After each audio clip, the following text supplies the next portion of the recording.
तदाकर्ण्यविगुप्राः तेजीयसि कृतादसि क्षेमाय तत्र सा भूयात् न प्रयेण विभूषताम्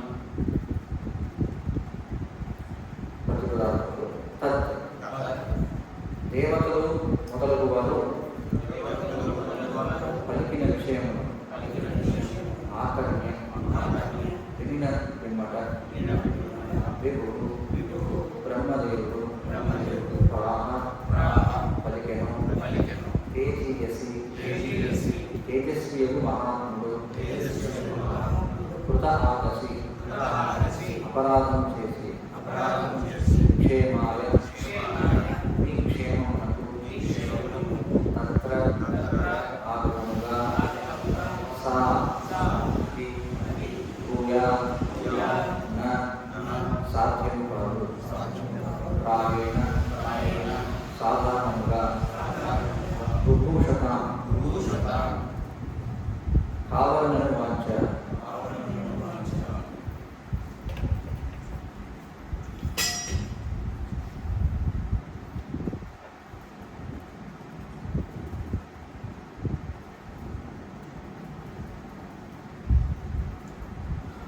అనువాదం మరియు భాషను కృష్ణ కృపామూర్తి శ్రీ శ్రీమద్ అభయ చరణారవింద భక్తి వేదాంత స్వామి శ్రీ గురువారి స్వామి సంస్థాపన. దేవతలు మరియు ఇతర యజ్ఞ సభాసులు కలిగినవి ఆకర్షించిన పిదప బ్రహ్మదేవుడు ఇట్లు పలికారు. తేజస్వియకు మహాత్మును నిందించి ఆయన పాదపద్మముల చెంత అపరాధము కావించినచో యజ్ఞ నిర్వహణ వలన మీరు క్షేమమును పడేశారు. ఆ విధముగా మీకు ఎన్నడూ క్షేమము కలుగుతూ ఆశ. దక్షుడు యజ్ఞ ఫలములను అనుభవింపబడినను శివుని వంటి మహాత్మునికి అపరాధము వచ్చినప్పుడు అది సాధ్యము కాదని బ్రహ్మదేవుడు దేవతలకు వివరించాడు. ఆ విధముగా దక్షుడు మరణించుట మంచిదే అయినది. లేనిచో మహాత్ముడైన అతడు అట్టి అపరాధములు మరణం వల్ల కావించేవాడు. ఎవరైనా హత్య గావించినచో మనుశాస్త్రం అనుసరించి మరణదండనము అతనికి లాభదాయకమే. ఎవరైనా ఆ శిక్ష పడనిచో అతడు మరిన్ని హత్యలు చేసి తత్ఫలితముగా భవిష్యత్తులో అవపీడితుడు కనుక హంతకునికి రాజదండనము సరైనదే. పరమ పాపులైన వారు భగవానుని చేతనే వదిలిపోవడు, అది వారికి మంచిదే. అనగా సంహరింపబడుట దక్షునికి మంచిదే అయినదని బ్రహ్మదేవుడు దేవతలకు వివరించను.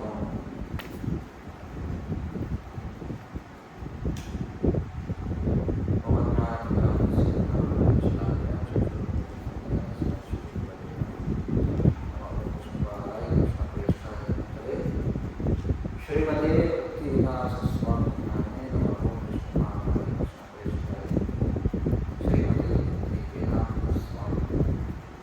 नमस्ते सारस्वते देवे भगवानी प्रचारिणे निर्विशेष शून्यवादी पाश्चात्य देशकाल जय श्री कृष्ण चैतन्य प्रभु नित्यानंद श्री अद्वैत गदाधर श्रीवासादि गौर हरे कृष्ण कृष्ण कृष्ण हरे हरे हरे राम राम राम हरे हरे हरे कृष्ण.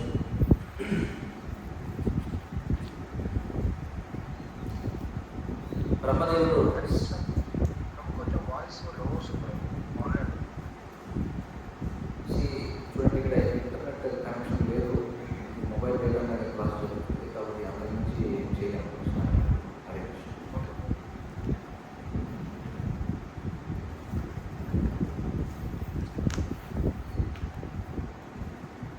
బ్రహ్మదేవుడు శివుని ప్రసన్నుని చేయుతారు అనే అధ్యాయం మనం చర్చిస్తున్నాం. దీనికి ముందు మనం చూసాం అధ్యాయం పేరు దక్షయజ్ఞ విధ్వంసం అనేటువంటిది మనం చూసాం. ఏ విధంగా దక్షుని యొక్క యజ్ఞం నాశనమైంది అనేటువంటి విషయాన్ని తర్వాత అధ్యాయంలో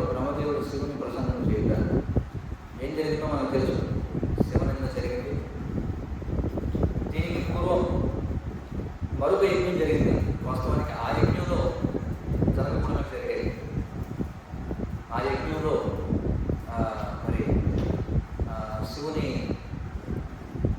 అతడు నిందించడం దక్షుడు కూడా జరిగాయి. అది జరిగిన తర్వాత శివుడు అక్కడి నుంచి ఏం మాట్లాడకుండా లేచి వెళ్ళిపోయాడు. తర్వాత మళ్ళీ దక్షుడు మరొక యజ్ఞం తలపెట్టినప్పుడు అయితే ఆనాడు ఏదైతే యజ్ఞం జరిగిందో ఆ యజ్ఞంలో బ్రహ్మదేవుడు ఉన్నాడు, స్వయంగా అందరూ కూడా ఉన్నారు. బ్రహ్మదేవుడు జరిగినంతా కూడా చూశాడు. వాళ్ళు ప్రతిశాపాలు పెట్టుకున్నారు, మనం చూసాం. దక్షుడు వేళ్ళని శపిస్తే, శివగణాలు దక్షుడు అనుచరులను శపిస్తే మధ్యలో బ్రాహ్మణులు వేళ్ళని శపించి వాళ్ళు తిట్టుకుని వీళ్ళని తిట్టుకుని వాళ్ళు తిట్టుకొని మరి మనకి చరిత్ర బోధిస్తున్న పాఠాలేంటి? చరిత్ర బోధించే పాఠాలేంటి? భౌతిక జీవనం ఒక రుచి అర్థం. మనకి రెండు ఉన్నాయి కదా, ఆత్మ, శరీరం. ఆత్మ అంటే ఆధ్యాత్మికమైనది, ఆత్మ సచ్చిదానందమయమైనటువంటిది, ఆత్మ చాలా స్వచ్ఛమైనటువంటిది, ఆత్మకి ఏ విధమైనటువంటి కల్మషాలు లేదు. కానీ ఎప్పుడైతే ఆత్మ శరీరంతో సంబంధంలోకి వస్తుందో అప్పుడు అది మొదలవుతుంది. ఆత్మ మంచిదే స్వభావరీత్యా, కానీ ఎప్పుడైతే శరీరంతో సంపర్కంలోకి వస్తుందో ఈ శరీరం ఎలాంటిది? శరీరం ఎలాంటిదో మనకి తెలుసు. ఇది 5 స్థూల పదార్థాలతో 3 సూక్ష్మ పదార్థాలతో తయారైంది. తర్వాత దీనికి మనం చూస్తే మొత్తం 24 మూలకాలు లెక్కలో వస్తాయి.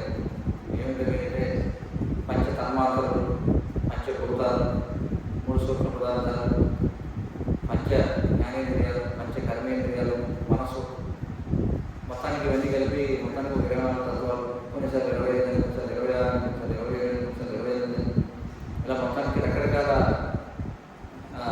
విశ్లేషకులు రకరకాల కోణాలను లెక్క పెడతారు, అంటే వాళ్ళ యొక్క అవసరాన్ని బట్టి.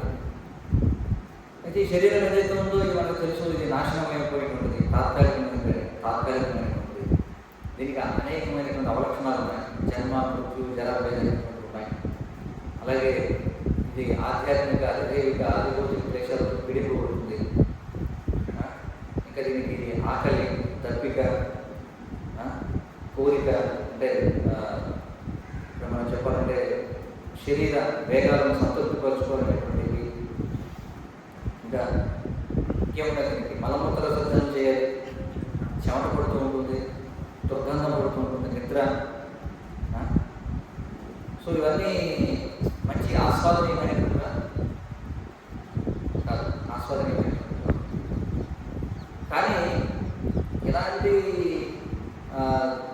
ఒక విధంగా చెప్పాలంటే జుగుప్సాకరమైనటువంటి, ఎందుకే జుగుప్సాకరమైనది మనకి అనిపించకపోవచ్చు కదా. ఎందుకంటే ఎందుకు ఈ శరీరం జుగుప్సాకరమైనదిగా కనిపించట్లేదంటే అది కూడా భగవంతుడి కృపే. ఆయన ఆ విధంగా తయారు చేశాడు.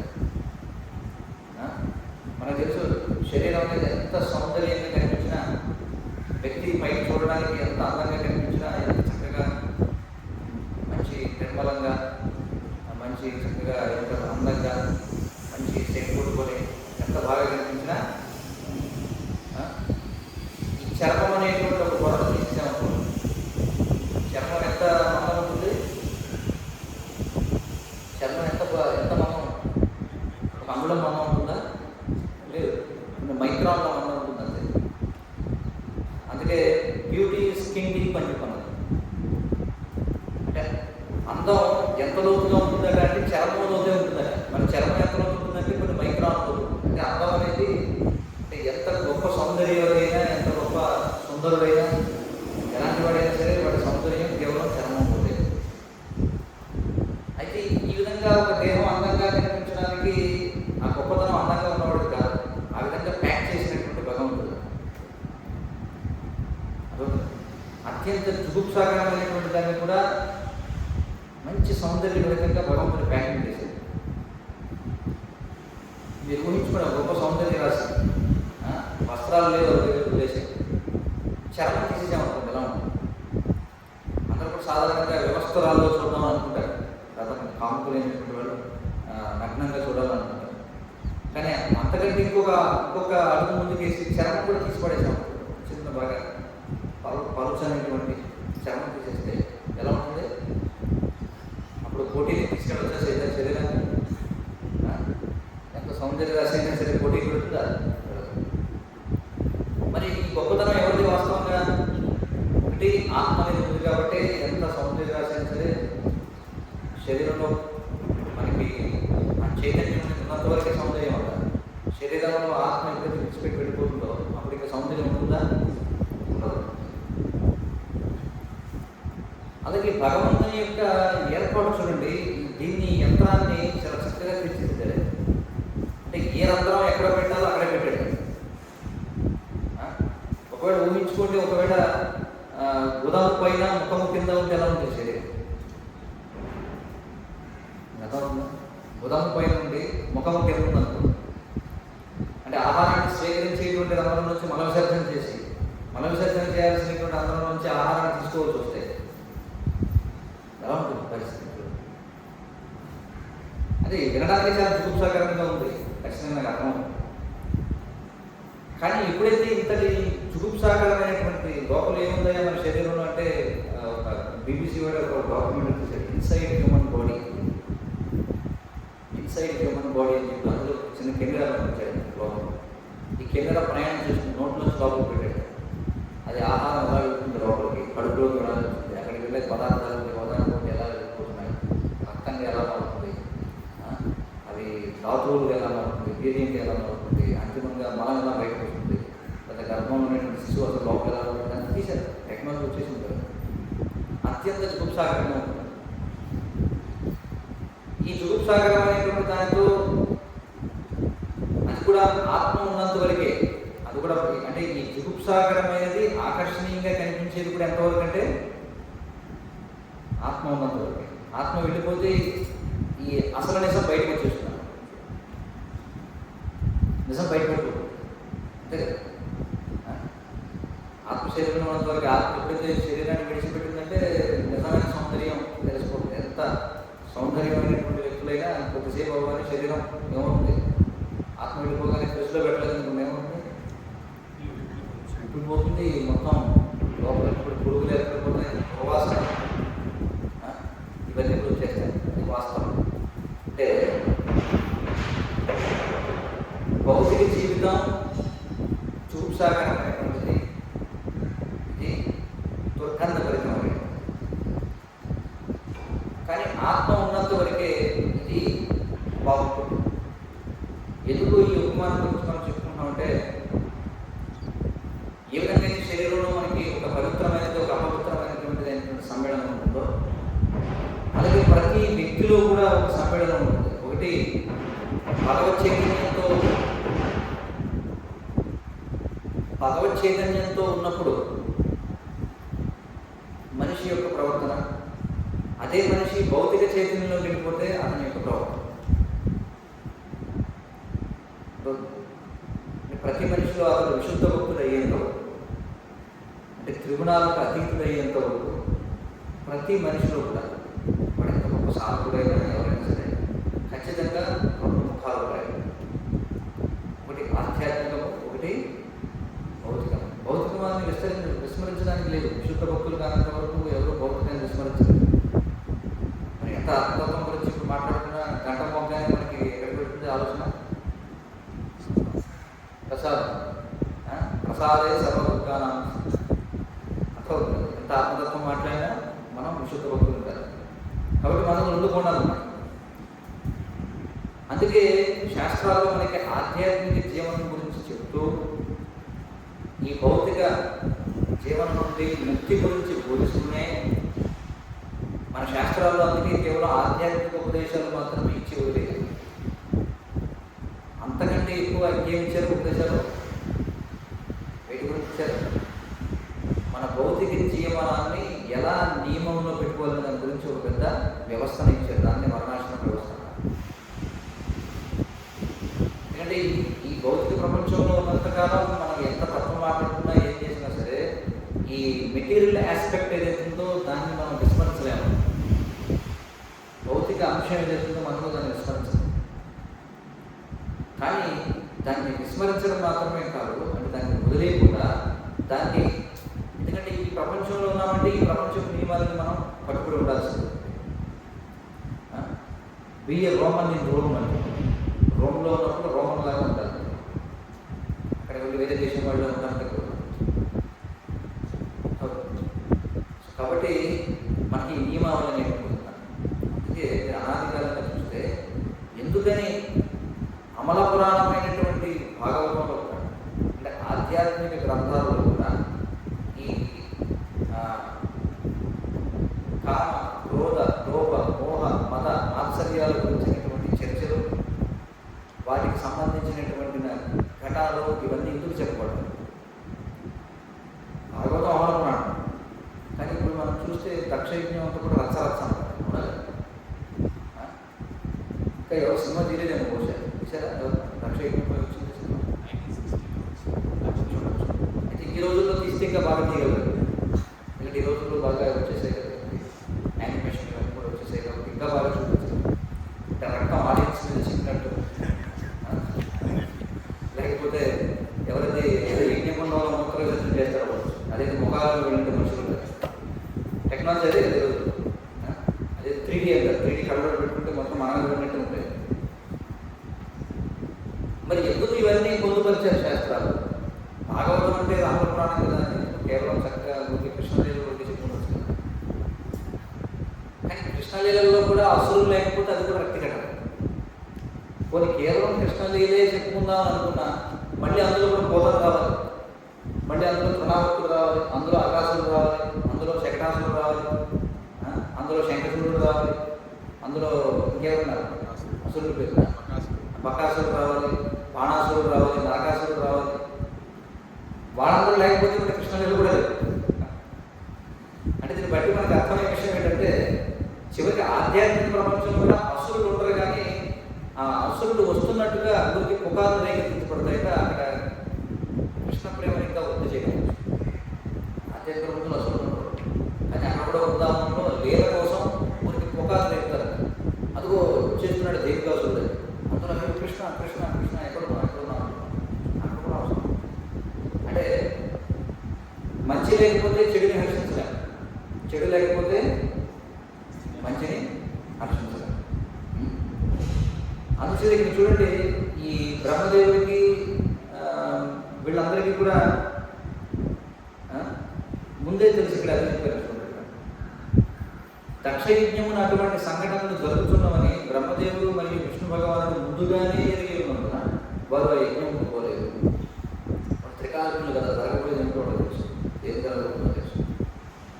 కానీ ఇక్కడ చూడండి, వీటన్నిటినీ ఎక్కడ కూడా దాచిపెట్టలేదు కూడా శాస్త్రాలు. దాచిపెట్టారు ఎక్కడన్నా? కొన్నిసార్లు మనం చూస్తుంటాం క్రైస్తవులు వాళ్ళు వాళ్ళు ఏం చేస్తుంటారంటే వాళ్ళ గ్రంథాలు కూడా ఉన్నాయి, అందరూ కూడా లేకపోతే వాళ్ళు బయట గ్రంథాలను విమర్శిస్తుంటారు. చూడండి, మీ శాస్త్రాల్లో సొంత కుమారుడు చెప్పకూడదు, లేకపోతే ఎలా చెప్పకూడదు, ఎలా చెప్పకూడదు. ఎందుకు చెప్పకూడదు ఇవన్నీ? ఎందుకంటే ఈ ప్రపంచం అలాంటిది అని అర్థం చేసుకోవాలి. చాలాసార్లు భక్తులు మనం చూస్తుంటాం, ఏదో భక్తుల మధ్య కొన్ని అభిప్రాయ భేదాల వల్లనే ఏదో వాళ్ళు నిఘాలు జరుపుకుంటారు. అంటే సృష్టిలో కోరికి ఏ భక్తులు వినడం జరగలేదు, వేరే జరిగింది.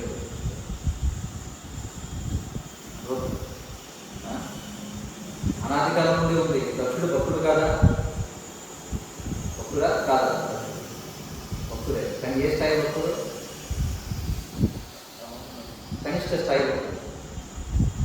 మరి కనిష్ట స్థాయిలో ఉన్నటువంటి వాడు ఆ దక్ష పదవి ఎలా వచ్చింది అంటే అతడు చాలా తీవ్రమైనటువంటి తపస్సు చేశాడు ఖచ్చితంగా పూర్వజన్మ.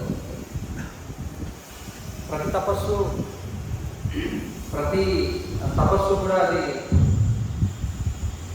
ఆధ్యాత్మికమై ఉండాల్సినటువంటి అవసరం లేదు. ప్రతి తపస్సు ఆధ్యాత్మికమై ఉండాల్సిన అవసరం లేదు. భక్తి వేరు, మిగిలినవన్నీ వేరు. కాబట్టి గొప్ప తపస్వి కూడా కనిష్టాధికారి అయింది.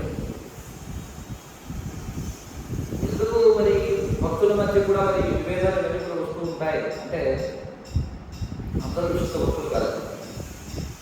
కొంతమంది కనిష్ట స్థాయిలో ఉంటారు, కొంతమంది మధ్యమ స్థాయిలో ఉంటారు, కానీ కొంతమంది ఉత్తమ స్థాయిలో ఉంటారు. అందరూ ఉత్తమ స్థాయిలో ఉంటే ఇవ్వడలేదు. కానీ మనకి శాస్త్రాలను చూస్తే అర్థమయ్యేది ఏంటంటే భక్తులందరూ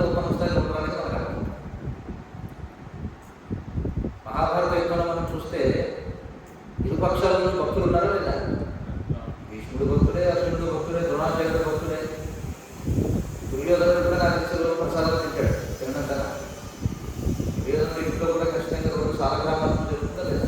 ఆ సాలగ్రామం ఎవరు? విష్ణువు. మరి పెద్ద ఆయన పేరు జరాసంధుడు. జరాసంధుడు అయినా ప్రతిరోజు సాలగ్రామోత్సవం చేస్తారు. అందరూ భక్తులే, కాని వాళ్ళు ఎవరు ఇక్కడ? కానీ మరి గొడవలు ఎందుకు వస్తున్నాయండి అంటే, ఎందుకంటే భౌతికమైనటువంటి విభాగం ఒకటి ఉంది కాబట్టి మన అస్తిత్వంలో. ఆత్మ ఉంది, దేహం కూడా ఉంది కదా. మరి దురదృష్టవశాత్తు మనం ఈ భౌతిక ప్రపంచంలో ఉన్నాం కాబట్టి ఎక్కువగా దేహ చేతనంలోనే ఉండే అవకాశం ఉంది. ఒకసారి మన జీవనాన్ని మన ఒక రోజులో మన పరిస్థితిని చూడండి. అంటే ఎవరైతే మనం ఫుల్ టైం అంటాం, ఒకసారి ఫుల్ టైం అంటే పూర్తి సమయం భక్తులు కదా. సరే, పూర్తి సమయం భక్తులు అనుకున్న వాళ్ళు కూడా రోజులో నిజంగా ఎన్ని గంటలు మనం పూర్తిగా భక్తికి వినియోగిస్తున్నాం? మనకి 24 గంటలు ఉంది రోజు. 24 గంటలు మెజారిటీ అంటే 51% ఎంత అవుతుంది? ఎన్ని గంటలు? 12 గంటల 1 నిమిషం అనుకుంటున్నాం. పోనీ మరి 1 నిమిషం 12 పావు గంటలు, 12:30 గంటలు, 13 గంటలు వేసుకోండి. గంటకి పడే 13 గంటలు. 13 గంటలు భక్తి సేవలో ఉండే అవకాశం ఉందా? 24 గంటలు ఖచ్చితంగా ఎలా లేదన్నా కనీసం 7 గంటల నిద్రపోతారు. 6:30 లేదా 7 గంటలు నిద్రపోవాల్సి ఉంటుంది కదా. మనకి 6 గంటలు ఆరోగ్యవంతమైన మనిషికి సరిపోతుందని చెప్పారు. కానీ ఎలా చూసినా కొంచెం అటు ఇటుగానే ఉంటుంది. 7 గంటలన్నా వేసుకోండి. అక్కడికి 7 గంటలు వెళ్ళిపోయాయి. ఇంకా మెజారిటీ ఓట్లు రావాలంటే ఇంకా ఎంత ఉన్నాయి? ఎన్ని ఓట్లు రావాలి? 6. ఇంకా 6 అటు వెళ్ళాలి. కానీ ఇంకా మనం చూస్తే ఇంకా 5 గంటల సమయం, మిగిలిన 5 గంటల సమయంలో స్నానం చేయాలి. అలాగే మరి మన సంబంధించినటువంటి శుభ్రం చేసుకోవాలి. అలాగే కాలకృత్యాలు తీర్చుకోవాలి. కాలకృత్యాలు మళ్ళీ ఎవరికైనా మరొకటి ఉందంటే ఒక గంట పట్టచ్చు. అందులోనే కూడా వాస్తవాలు మాట్లాడుకోవాలి. ఇలా చూస్తే ఎక్కువ శాతం ఏం జరుగుతుంది? ఈ శరీర పోషణకే, శరీరాన్ని పోషించడానికి సమయం లేదు. అంటే ఇది ఎంత కష్టం అర్థం చేసుకోండి. కానీ కృష్ణుడు ఎంత దయగలిగినవాడంటే ఎక్కువ సమయం మనం ఈ దేహ సంబంధమైన భౌతికమైనటువంటి వాటికి వృధా అయిపోతున్నా కూడా కొద్దిగా ఎవరైనా సరే భగవత్ స్మరణ, భగవత్ సేవ చేస్తే వాడు చాలా గొప్పవాడిగా పరిగణించుకుంటాడు ఈ ప్రపంచం. శిలప్రభులలో మనకి దైనందిన సాధన చూస్తే 6 గంటలు మనకి సాధన కార్యక్రమం ఉంది. ఇవన్నీ కూడా లెక్కేసుకుంటాము. 8 గంటలు సేవ చెప్పారు, 14 గంటలు ఇలా ఉంది ఎక్కువ శాతం. అందుకే చూడండి, గోస్వాములు ఏం చేశారంటే ఈ దేహ సంబంధమైనటువంటి వాటిని కూడా తగ్గించుకుంటూ వెళ్ళారు. దాదాపుగా దేహ సంబంధమైనటువంటి లేదు. ఏదో కొద్దిగా విషమిస్తే కేవలం 1 గంట 1/2 గంట అంతే. అది కూడా రోజు ఒక గ్లాస్ మంచిదే కదా. అంటే చాలా ఆదర్శనీయమైనటువంటి స్థితి.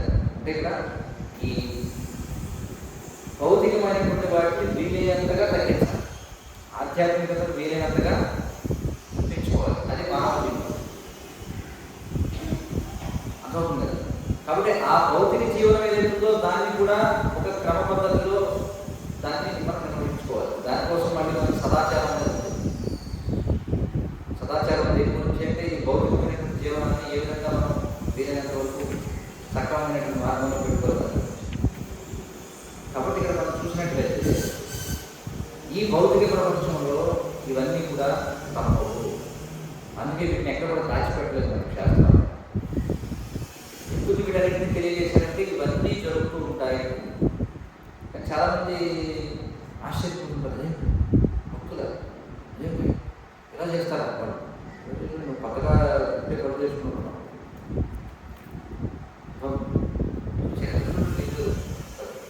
ఇక్కడ ఏం చెప్పదలుచుకున్నారంటే భౌతిక జీవనం అనేది ఎప్పుడూ కూడా క్లిష్టమైనటువంటిది.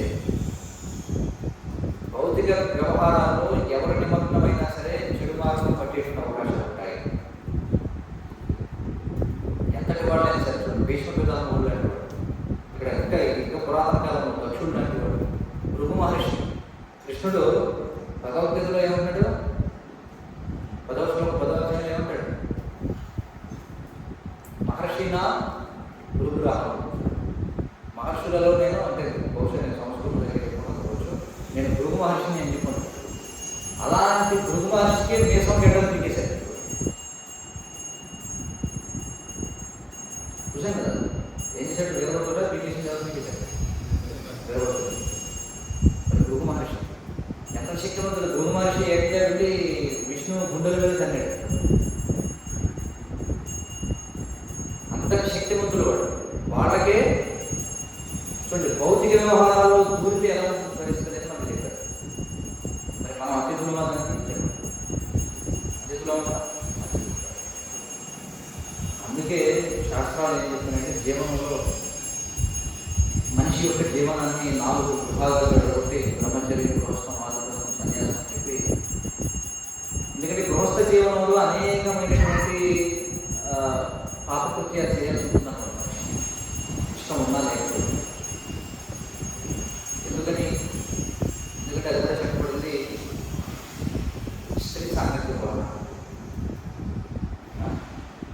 మనకి పుంషస్త్రియో విధుని భావమేత తయోర్వితో హృదయ గ్రంథిమాహు అత గృహక్షేత్రస్థాప్తై జనస్య మోహోయం ఆత్మనేతి.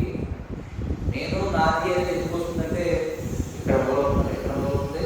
పుంషస్త్రియో విధుని భావమేత. పురుషుడు ఒంటరిగా ఉన్నటువంటి ప్రదేశంలో గొడవ. కానీ ఎప్పుడైతే స్త్రీ సాంగత్యం ఏర్పడుతుందో అక్కడ ఏమవుతుంది? స్త్రీయో హృదయ గ్రంథి మా భృగు అని, హృదయ గ్రంథి ఏర్పడుతుంది. తయోన్ముఖో దానివల్ల ఏమవుతుంది? అత గృహక్షేత్ర సుధాప్తరిస్తాయి. గృహము, క్షేత్రము, ఆప్తులు, విత్తము ఇవన్నీ మొదలవుతాయి. ఇవన్నీ ఎప్పుడైతే మొదలైతే గొడవలు మొదలవుతాయి. మొదలవుతాయి. ఇప్పుడు ఏమిటి నిషేధించడం చెప్పట్లేదు, అంటే అర్థం చేసుకోమని చెప్తున్నాం. స్త్రీ లేకుండా పురుషులు ఎక్కడి నుంచి వస్తారు, మనకి జన్మ ఎక్కడి నుంచి వస్తుంది. కానీ తత్వం అర్థం చేసుకోవాలి. కాబట్టి ఇవన్నీ కూడా వ్యవహారాలు ఇవన్నీ చూస్తే దక్షుడు ప్రెస్టేజ్, నేను గొప్పవాడిని, ఇవన్నిటికీ మూలం అదే ఉంటుంది అన్నమాట. ఏమిటంటే ఈ భౌతిక ప్రపంచాన్ని బోధించాలనేటువంటి కోరిక. కాబట్టి ఎక్కడ భోగ ప్రవృత్తి ఉంటుందో ఆ ప్రవృత్తి ఎవరిలో ఉన్నా సరే, భోగ ప్రవృత్తి ఏ స్థాయిలో ఉన్నా ఎవరిలో ఉన్నా తిప్పలు తప్పవు.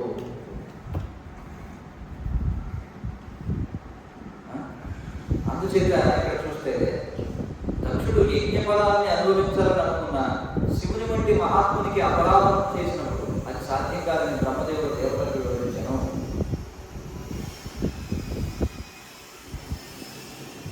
భగవద్గీత 3వ అధ్యాయంలో కృష్ణుడు యజ్ఞచక్రం గురించి చెప్తాడు. యజ్ఞచక్రం గురించి చెప్పినప్పుడు ఆయన ఏమంటాడు, మనకి ఎలా మొదలవుతుంది? ముందు మొట్టమొదటి ఏం చెప్తారు మనకి?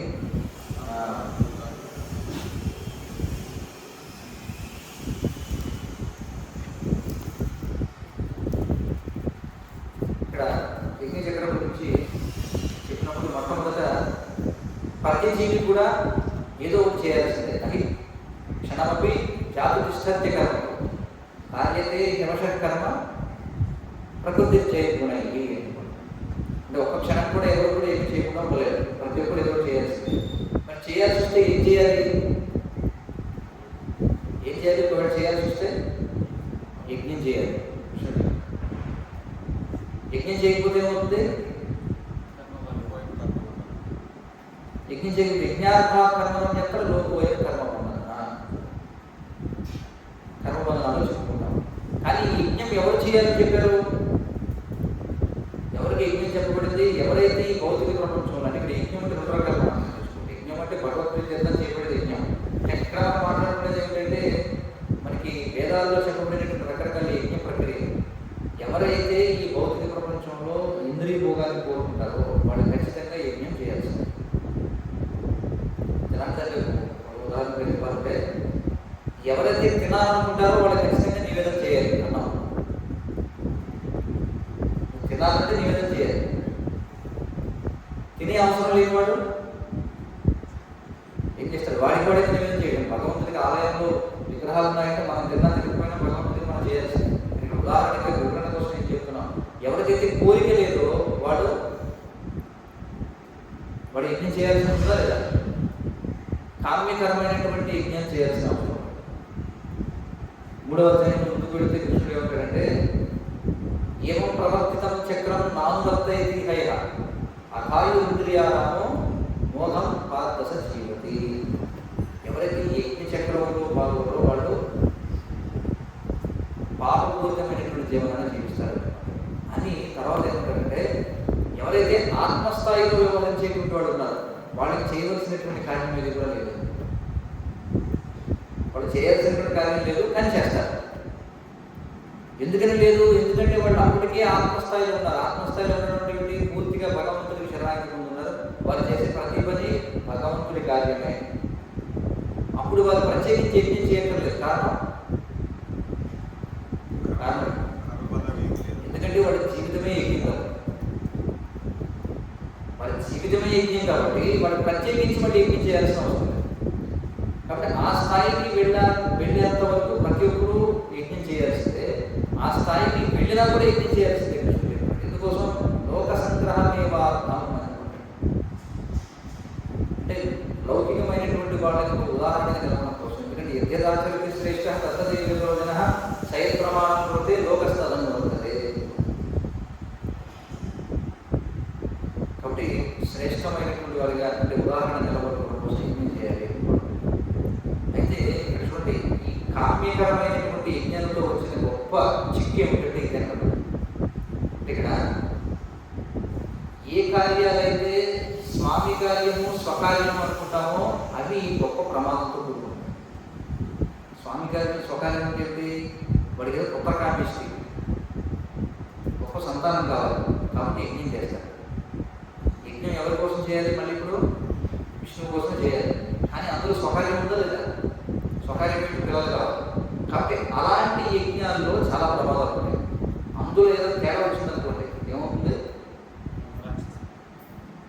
అది ఏదో ఒక దోషం ఉంటుంది. అదే కేవలం విష్ణువు యొక్క సంతృప్తి కోసమే చేసే యజ్ఞం ఉందనుకోండి, అందులో దోషాలు ఉన్నా సరే క్షమించబడదు. కానీ ఇక్కడ దక్షుడు చేసేటువంటి యజ్ఞం ఎందుకు ఇవన్నీ జరిగేటప్పుడు దక్షుడు యజ్ఞ ఫలములను అనుభవించకూడిన అతడు యజ్ఞ ఫలాలను అనుభవించాలని చెప్పి చేస్తున్నాడు. ఇక్కడ ఫలితాన్ని అనుభవించాలనుకున్నాడు కాబట్టి ఫలితాన్ని అనుభవించాలంటే అందరినీ సంతృప్తి పడతారు ఖచ్చితంగా. దానికి ఎన్నో నియమాలు ఉంటున్నారు. అందులో భాగంగా వేద్య శివుడిని మొత్తం అందరినీ ప్రతి దేవతలకు సంతృప్తి పడతారు. ఎవరిని సంతృప్తి పరచకపోయినా ఏమవుతుంది? ఎందుకంటే అందులో నీ స్వార్థం కూడా ఉంది కాబట్టి. పైకి నువ్వు చెప్తావు ఇది భగవంతుడి సేవ అని, కానీ అందులో నీ స్వార్థం ఉందా లేదా? ఉంది. కాబట్టి నువ్వు తిప్పలు పడతావు. జాగ్రత్తగా ఒళ్ళు దగ్గర పెట్టుకోకపోతే. అదే నామ సంకీర్తనం చేస్తున్నాం అనుకోండి, అందులో ఏమైనా దోషాలు చెప్పండి. సరిగ్గా పలకలేకపోయినా, సరిగ్గా ఉచ్చరించలేకపోయినా ఎవరైనా చేయొచ్చు. అది దోషాలు ఉన్నా సరే ఎవరైనా చేయొచ్చు. అయితే సంపూర్ణ ఫలితం రావాలంటే నియమావళికి తగినట్టుగా చేయాలి. కాబట్టి సృష్టి ఆరంభం నుండి కూడా మనం చూస్తే శాస్త్రాల్లో ఎక్కడెక్కడైతే ఇలాంటి విభేదాలు గొడవలు అనేవి వస్తున్నాయో అక్కడ ఖచ్చితంగా స్వార్థం అనేది ఉంటుంది కాబట్టి గొడవ వస్తుంది. నిస్వార్థంతో కేవలం భగవత్ ప్రీత్యర్థమే అని అనుకుంటే భగవంతుడు రక్షిస్తాడు. ఉపయోగం కోసం కాబట్టి ఆ దేవతలు అదే వివరిస్తున్నాడు. ఏమంటే, ఏమయ్యా నువ్వు అందులో నీ స్వార్థం ఉంది కదా, నువ్వు ఫలితాన్ని అనుభవిద్దాం అనుకుంటున్నావు కదా, మరి అలాంటప్పుడు నువ్వేదో పెద్ద గొప్పగా నువ్వు కాలు రైవేసుకుంటా వస్తావు. నీకు అందులో ఏదో ఉంది. అమ్యాలు కదా, పలకని చేయబెడతాం. నువ్వు దొంగవే, నేను దొంగవే. కాబట్టి నువ్వు నన్ను ఏమవుతుందో నేను నేనేమవుతాను. సో అలాంటి వ్యవహారాలు అందరినీ శాంతింపు చేయాలి, అందరినీ జాగ్రత్తగా వ్యవహారం చేయాలి. ఎందుకంటే స్వార్థం ఉంటుంది. స్వార్థం లేదనుకుంటే వాడు అందుకే కూర్చుంటే సన్యాసి ఎప్పుడు కూడా ఎవరికి భయపడదు. సన్యాసి ఎవరికి భయపడాల్సి ఉందా? లేదు. భగవంతుడి తప్ప ఎవరికి భయపడదు. ఉన్న విషయం ఉన్నట్టుగా చెప్తారు. కానీ మిగిలిన వాడు అది చేయలేదు. ఎందుకని? మాత్రం స్వార్థం ఉంటుంది. అమ్మ నా కుటుంబం, నా భార్య, నా పిల్లలు ఏమిపోతారు, నేను ఉన్నట్టు మాట్లాడాను, నా కుటుంబానికి ఏమైనా జరగచ్చుకున్నాను. అదే సన్యాసి అయితే ఒకవేళ సన్యాసి దురుసుగా మాట్లాడినా సరే పట్టించుకోకపోవడమో లేకపోతే సరే ఆయన సన్యాసి కదా మాట్లాడతాడే అనుకుంటారు తప్ప దాన్ని ఎవరో పెద్దగా తీసుకోవడం. కానీ మిగిలిన వాడు చేశారనుకున్నా పని ఏమవుతుంది? వాళ్ళు దాని పర్యవసానాలు ఎదుర్కోగలిగితే పర్వాలేదు. అందుచేత ఇక్కడ ఆ యుద్ధంలో దక్షుడు మరణించడం మంచిదే అయినది, చనిపోవడం మంచిదే. లేకపోతే మహాత్ముల పట్ల అతడు అలాంటి అపరాధములు మరణ కావించేవాడు, మళ్ళీ చేస్తాడు. నిజంగా ఆ రోజున చంపకుండా వదిలేస్తే ఇదంతా రక్తసరకుండా ఉంటే మళ్ళీ అలాగే చేస్తాడు. అనుధర్మశాస్త్రం ఏం చెప్తుంది? ఎవరైనా సరే హత్య గావించినచో మనుశాస్త్రం అనుసరించి మరణదండనం మొదటి లాభకరమే. అంటే ఇక్కడ మరి దక్షుడు హత్య చేశాడా? ఎవరు హత్య చేశాడు? హత్య చేసేది ఎవరిని? కానీ హత్య చేసినంత పాపం చుట్టుకుంది. ఎందుకంటే సొంత కుమార్తె ఏమైంది? అగ్నిగా అయిపోయింది. ఆమె ఆ స్థితికి ఎందుకు వెళ్ళింది? మనం చూడండి, కొన్నిసార్లు కేసులు పెడుతుంటారు, మెంటల్ టార్చర్ పెట్టేసారండి. ఇప్పుడు అందుకే ఆత్మహత్య చేసుకుని చనిపోయాడు. కేసు వేయించుకోరు ఎవరైనా కోర్టులో. అంటే వాడేం చేయలేదు, వాడేమీ బలవంతంగా చంపేయాలి. కానీ బలవంతంగా చనిపోయే విధంగా అవతలని టార్చర్ పెట్టాడు అనుకోండి, అప్పుడు దానికి ఏమన్నా కేసు కడతారా లేదా? అంటే వాదించవచ్చా లేదా? శిక్ష వేసే అవకాశం ఉందా లేదా? కాబట్టి దక్షుడి వ్యవహారం ఉంది. దక్షుడే ఇక్కడ పెట్రోల్ పోసి కాల్చేది దగ్గరే. కానీ ఆ విధమైనటువంటి ఇది జరగడానికి దక్షుడు కారణం. మరి దక్షుడు కారణమేది కాబట్టి ఇప్పుడు దక్షుడు తల తెగింది. అదే చెప్తున్నాను, ఎవరైనా హత్య కావించినచో మనుశాస్త్రం అనుసరించి మరణదండనం అతనికి లాభకరమే. ఎందుకంటే ఆ శిక్ష పడకపోతే అతను మరిన్ని హత్యలు చేసి తత్ఫలితంగా భవిష్యత్తులో బాగుపీడుతాడు. నిజంగా దక్షుడికి కూడా ఆ రోజున అలా జరగకపోతే ఇంకా ఎక్కువ దుఃఖాన్ని అనుభవించాల్సి ఉంటుంది. కనుక హంతకునికి రాజదండనము సరి అయినదే. పరమ పాపులైన వారు భగవానుని చేతనే వదిలింపబడతారు. అది వారికి మంచిదే. అనగా సంహరింపబడుట దక్షునికి మంచిదే అయినదని బ్రహ్మదేవుడు దేవతలకు వివరించడం. మంచిదే జరిగిందే, ఇబ్బంది ఏం లేదు. మళ్ళీ దాంట్లో పడతారు. తర్వాత మళ్ళీ ఏమవుతుందో మనం చూస్తాం కదా. అందుచేత ఈ భౌతిక ప్రపంచంలో మనం ఉన్నప్పుడు ఇవన్నీ కూడా తప్పు. మనకి స్వార్థం లేకపోయినా మనం స్వార్థపరులతో వ్యవహరించాల్సి వస్తుంది. మనకి స్వార్థం లేకపోయినా స్వార్థపరులతో వ్యవహరించాల్సి వచ్చినప్పుడు మనం కూడా ఇబ్బంది పడతాం. ఎలాంటి రోడ్డు ఎక్కామంటే మనం ఎంత సేఫ్గా డ్రైవ్ చేసినా యాక్సిడెంట్ అయ్యే ప్రమాదం ఉంటుంది. అదేంటంటే నేను సీట్ బెల్ట్ పెట్టుకున్నాను, నేను 60లో పెడుతున్నాను, ఇవన్నీ చెప్పినా సరే రూపాయలు అంటారు కదా. There are accidents even on royal roads అని చెప్తుంటారు. అంటే జాతీయ రహదారుల్లో కూడా ప్రమాదాలు జరుగుతాయి. ప్రమాదాలు జరగకూడదనే మనం డివైడర్ పెట్టి 1 లైన్ 2 లైన్ అంటే ఈ లైన్ వెళ్ళాలి. మధ్యలో ఒకవేళ రాత్రి అయిపోగానే హెడ్ లైట్ ఒకటి మీద పడకుండా మధ్యలో మొక్కలు పెంచి అక్కడ స్పీడ్ లిమిట్ గురించి చెప్పి స్పీడ్ బ్రేకర్లు వేసి మధ్యలో రోడ్లు దాగేటప్పుడు ఎల్లో లైట్లు వెలిగించి టోల్ గేట్లు పెట్టి ఇన్ని చేసినా సరే ఇంకా ఏమవుతాయి? ప్రమాదాలు జరుగుతూనే ఉంటాయి. రోడ్డు మీద చూస్తుంటాం సడన్గా పక్కన లారీ కూలిపోయి ఉంటుందని. అంటే మనం దోషం చేయకపోయినా దోషం చేసేవాళ్ళు ఉంటారు ఈ ప్రపంచంలో. కాబట్టి దుఃఖాలే శాశ్వతం. ఇది అర్థం చేసుకోవాలి. అది కృష్ణుడు భగవద్గీతలు ఏమంటే మాత్రాస్పర్శాస్తు భక్తే శ్రీకృష్ణుడు కదా ఆగమామయ రీత్యా సాంస్కృతిక స్వభావం. ఇది అర్థం చేసుకునే భక్తుడు సహిస్తాడు. కొన్ని విషయాలు సహించాల్సిందే. సహించలేదనుకోండి మనం కూడా మళ్ళీ టెక్స్టులో చిక్కుకునేటువంటి అవకాశం. ఒకటి, భౌతిక ప్రపంచంలో దోషం లేనివాడు ఎవరు లేడు. ఇక్కడ చెప్పొచ్చే విషయం ఏంటంటే అందరిలో దోషాలు ఉంటాయి కాబట్టి ఖచ్చితంగా ఈ ఫ్రిక్షన్ అనేది ఉంటుంది. అసలు దోషం లేకపోయినా ఫ్రిక్షన్ ఉంటుంది. శివుల్లో ఏ దోషం ఉందో చెప్పండి. శివుల్లో ఏమైనా దోషం ఉందా? ఆయన చక్కగా ఆయన యజ్ఞానికి రాదని ఏమిటి, ఇంకా ఆయన్ని ముఖం మీద తిరిగినప్పుడు కూడా ఆయన ఏమన్నా స్పందించాడు కదా? నేను స్పందించాను. చక్కగా మాట్లాడుతూ వెళ్ళిపోయాడు. శుభ్రంగా ఆయన కైలాసంలో కూర్చొని శుభ్రంగా తపస్సు చేసుకుంటున్న వాడు కూడా అక్కడికి వచ్చి చూడండి ఎంత గందరగోళం. ఎందుకంటే దీన్ని బట్టి అర్థమైంది మనకి. తప్పు చేసావా చేయలేదా, ఇంట్లో దోషం ఉందా లేదా అనేది కాదు. ఈ భౌతిక ప్రపంచం చట్టం ఏమిటంటే ఈ భౌతిక ప్రపంచంలో ఉండడమే ఒక దోషం. నేను మంచివాడిని, నాకేం తెలియదు, నోట్లు ఏం పెట్టి ఏం తెలియదు, కట్టుకుంటే కాదు నాకు తెలియదు, నాకు అది తెలియదు అన్నా కూడా నాకు ఇంకొంటే తెలియదు కూడా కాబట్టి ఉన్నామంటే నువ్వు ఖచ్చితంగా దుఃఖాన్ని అనుకుంటాను. అందుచేతనే మరి సహనం అనేటువంటిది ముఖ్యంగా ఎవరు చెప్పబడింది ఇంకా భక్తులకి ఏమిటో చెప్పబడ్డాయి. భగవద్గీతలో భాగంలో మనం చూస్తే సహిష్ణుత అనేటువంటి ఉండాలి. భక్తులు సహనం వ్యక్తం చేయకుండా భక్తులను బాధ్యత వ్యవహరించాలనుకోండి మళ్ళీ సమాజం మళ్ళీ భక్తుల మీద కొడుతుంది. నువ్వు భక్తులు ఏమిటి నామం పెట్టుకునేలా చేస్తావా, ఇంకా ఎక్కువ తపస్సు భక్తులు కాబట్టి ఇంకా ఎక్కువ తపస్సు. ఎందుకంటే భక్తులుగా ఉంటే దాన్ని దుర్వినియోగపరుచుకునే వాళ్ళు ఉంటారు, వీడు మోసం చేద్దాం అనుకుంటారు, అలాంటి వాళ్ళు ఉంటారు. వాళ్ళు అనుకుంటారంటే ఆ భక్తులంటే భక్తుడు భగవంతుడు అందరికి లోపం అనుకుంటారు కాబట్టి వీడిని ఎలాగైనా దోచుకోవచ్చు అనుకుంటారు. దోచుకునే క్రమంలో వాడు ఏమైనా తిరగబడ్డాడు అనుకుంటారు, అదో నామం పెట్టుకున్నట్టు చూడండి వీడు మళ్ళీ తిరగబడుతున్నది ఏదైనా వ్యవహారం. ఎలా చూసినా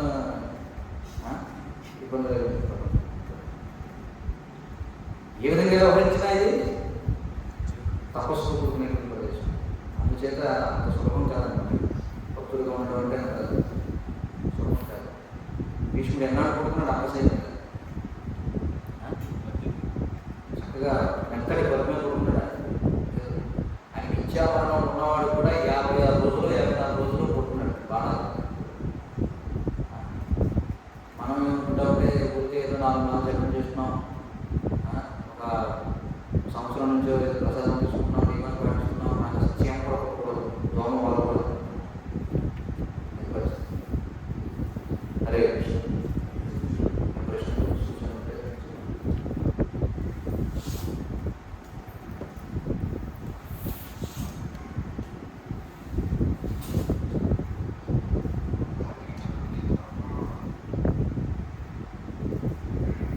ఎవరికైనా ప్రశ్నలు ఉన్నాయా?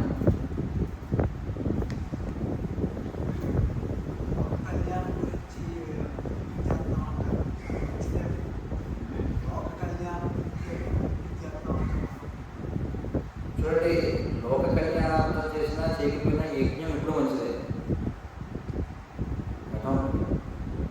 అందులో స్వలాభకులు ఉండొచ్చు కానీ మంచిదే. ఎందుకని కృష్ణ భగవద్గీత 4వ అధ్యాయం చతుర్విధా భజంతే మాం జనా సుకృతినోర్జున ఆర్ధో అర్థార్థి జిజ్ఞాసు జ్ఞానించ భరతక్షప. అంటే కష్టాల్లో ఉన్నవాళ్ళు, ధనం కోసం లేదా జిజ్ఞాసతో జ్ఞానం లేనటువంటి వాళ్ళను వీళ్ళందరూ కూడా నన్ను ఆశ్రయిస్తారనుకుంటున్నాను. ఇంకా ఏమంటాడు ఆయన తర్వాత ఉదాహరణమైతే వీళ్ళంతా కూడా చాలా గొప్పవాళ్ళు, వీళ్ళంతా మ్యాగ్నానిమస్ సోల్స్ అనుకుంటున్నాడు. ఏది కష్టాల్లో ఉన్నప్పుడు కృష్ణుని ఆశ్రయించినా వాడు చాలా గొప్పవాళ్ళు అంటాడు. కానీ ఇందులో ఏమంటే జ్ఞాని త్వాత్మయమే మతం. కానీ ఇందులో జ్ఞాని అయిన వాడు ఎవరైతున్నాడో వాడు నా వంటి వాడే అనుకుంటాడు. సో కాబట్టి అకామో సర్వకామోవా మోక్షకామ ఉదాహరది తీవ్రైన భక్తి యోగైన ఏక పురుషం. నీకు ఏ కోరిక లేకపోయినా అన్ని రకాల కోరికలు ఉన్నా, మోక్షం సాధించాలని కోరిక ఉన్నా నువ్వు ఎవరిని ఆశ్రయించాలి? కృష్ణుని ఆశ్రయించాలి. అయితే ఎవరైతే భౌతికమైనటువంటి కోరికలతో చేస్తారో వాళ్ళు దెబ్బలు కూడా తినాల్సి ఉంటుంది. ఏమైనా తేడా జరిగితే ఇలాంటివి కూడా ఉంటాయి. దాన్ని కూడా మనం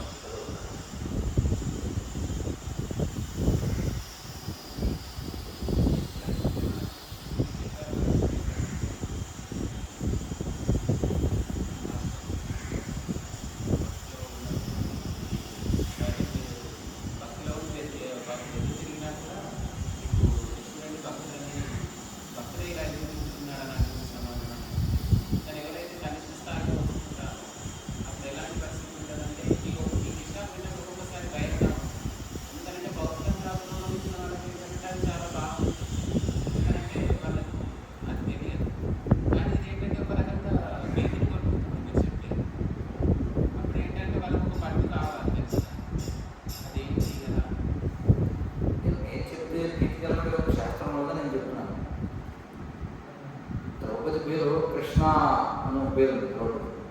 ఆయన నిండు సభలో తీసుకొచ్చి యూజ్ చేయరు. అదే నేను చెప్పిన కథ కాదు కదా, ఉంది కదా మహాభారతం. ప్రపంచం తీరు అలా. మరి దీనికి పట్టు కావాలి ఏం చేయాలంటే, అందుకే ఇక్కడ ఇక్కడ మనం చూస్తే ఇలాంటివి జరగమని ఇక్కడ చెప్పబడ్డారు. కానీ భక్తులంటే ఏమంటే ఇలాంటివి జరిగినా కూడా ఎవరైతే భగవంతుడిని స్మరిస్తారో అది అందరూ భక్తులకి అభక్తులకి ఏమి తేడా? భక్తుడికి మరణం ఉంది, అభక్తుడికి మరణం ఉంది. భక్తులకి ఏవైతే ఉన్నాయో అభక్తులకి ఏవైతే ఉన్నాయో భక్తులకి ఏవే ఉన్నాయి. కానీ వీళ్ళు విశేషం ఏంటంటే కృష్ణ చైతన్యం ఉంటే అంతే కదా, కృష్ణ చైతన్యం ఉంటే కదా. కాబట్టి విషయం ఏంటంటే ఎలాంటి పరిస్థితుల్లో ఉన్నా సరే సర్వకాల సర్వావస్థల ఎందుకు కూడా మనం కృష్ణుని ఎప్పుడు కూడా గుర్తుంచుకోవాలి. అదొకటే మనం చేయాల్సింది. అదే కృష్ణ చైతన్యం. అన్ని జరుగుతూనే ఉంటాయి, చెప్పిన శాస్త్రాలు ఉన్నాయి, భక్తులు ఉన్నాయి. కానీ వాళ్ళు ఎప్పుడు కూడా స్మరణ చేయడం తుదిలో ఉపయోగపడి వెంటనే భగవంతుడు వాళ్ళకి స్మరణ ఇస్తారు. అది మనం నేర్చుకోవాలి. దానికి మనం అందుకే మనకి ప్రతిరోజు మనకి శ్రవణం కీర్తనం ఇవన్నీ ఇచ్చారు. అందుకే ఈ శ్రవణం అనేది చాలా ముఖ్యం. ప్రతిరోజు శివప్రభావం అందరూ చదవడం వినడం ఇవి చేస్తూ ఉంటే అప్పుడు మనకి మనం ట్రాక్లో ఉంటాము. అంటే మనకి ఏదైనా జరిగినా సరే మనం తప్పు నిలబడదు. చదవడం మానేసాం, వినడం మానేసాం అనుకోండి, అప్పుడు మనం కూడా మందులు ఎలాగో వస్తాయి. ఎవరైనా వచ్చినప్పుడు మనం కృష్ణుని మర్చిపోతాం.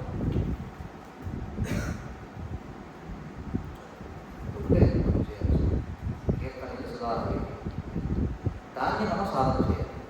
ఎలా?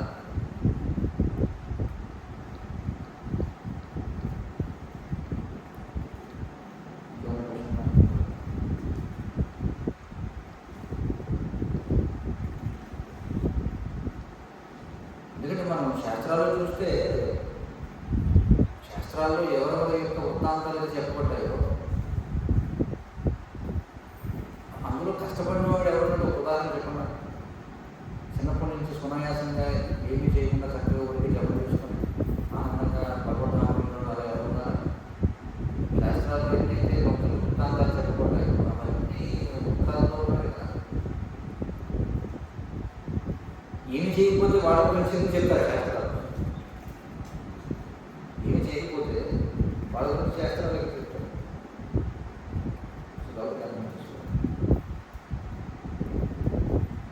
అలాగే కృష్ణుడు అందరికీ కూడా ఇవ్వలేదు. అందరూ కూడా కష్టాలు పడకపోవచ్చు, ప్రత్యేకించి కష్టాలు రాకపోవచ్చు. పూర్వం గ్రామాల్లో జీవితాంతం ఆనందంగా గడిపేసిన వాళ్ళు ఉన్నారు. కానీ వాళ్ళకు కూడా జన్మమూర్తి జనాభా దుఃఖాలు ఉన్నాయి కదా, ఎవరు వదిలిపెట్టరు. సరే బయట నుంచి ఎవరో హాని చేయకపోవచ్చు, ఏమి చేయకపోవచ్చు, మంచి జీవితాన్ని గడిపవచ్చు. కానీ ఎంత మంచి జీవితం ఉంటున్నా మళ్ళీ జన్మమూర్తి జనాభా ఉన్నాయి కదా, వాటిని అనుభవించాల్సింది.